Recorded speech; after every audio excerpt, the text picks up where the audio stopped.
Hii ni Kakwale TV. Na hao itakuwa ni miongoni mwa idadi ya wale ambao wanaunda mkoa huo.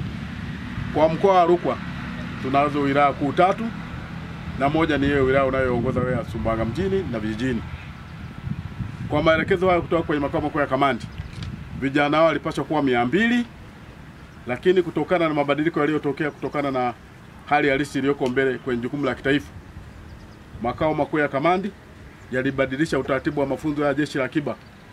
Badala ya kuanza tarehe 1 mwezi wa 7 na kumalizika tarehe 30 mwezi wa 11 kila mwaka, safari mafunzo yameanza tarehe 1 mwezi wa 4 na anatakiwa kumalizika tarehe 30 mwezi wa 7, kwa maana majuma 16 sawa na miezi 4.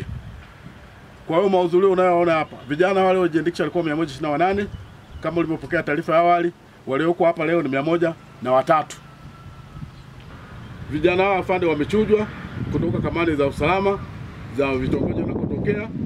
Hakuna mamuruki, wote hawa ni wa Tanzania na wamejitolea kwa moyo mmoja. Sisi mafunzo haya lengo lao ni kuendelea kutengeneza uzalendo zaidi ndani ya vichwa vyao, wajue kwamba wanawajibu kwa umri wao kutumikia na kusaidia ulinzi na usalama wa nchi hii, na hawa kwa moyo mmoja wamejitoa kuwa tayari kufanya mafunzo haya kama nilivyosema awali, yatakayochukua majuma 16 sawa na miezi 4.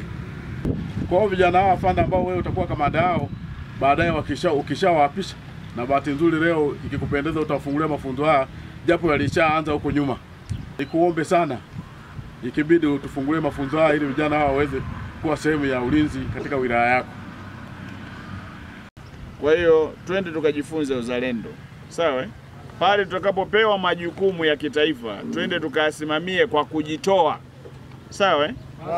Tusiweke maslahi binafsi mbele. Ili tuweze kupima wewe ni mzalendo, unaweka maslahi ya taifa na umma mbele kuliko maslahi yako wewe. Tunatoka hapa, tunajifunza mafunzo haya. Kipaumbele cha kwanza cha serikali siku zote ni usalama wa raia na mali zao. Sawa? Kipaumbele cha kwanza ni usalama wa raia na mali zao. Ukishahakikisha usalama wa raia na mali zao, unauangalia ustawi wa jamii hiyo. Sawa? Ustawi wa hiyo jamii, kwa sababu tayari hao watu wako salama.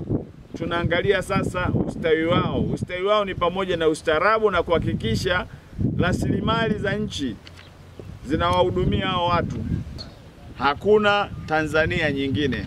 Yaani ilivyo Tanzania ndivyo ilivyo jina la baba yako, jina la ukoo wako na uraia wako. Sawa? Au taifa wako. Unaweza ukabadilisha ukoo, unaweza ukabadilisha dini leo, lakini huwezi kubadilisha nini? Kabila lako.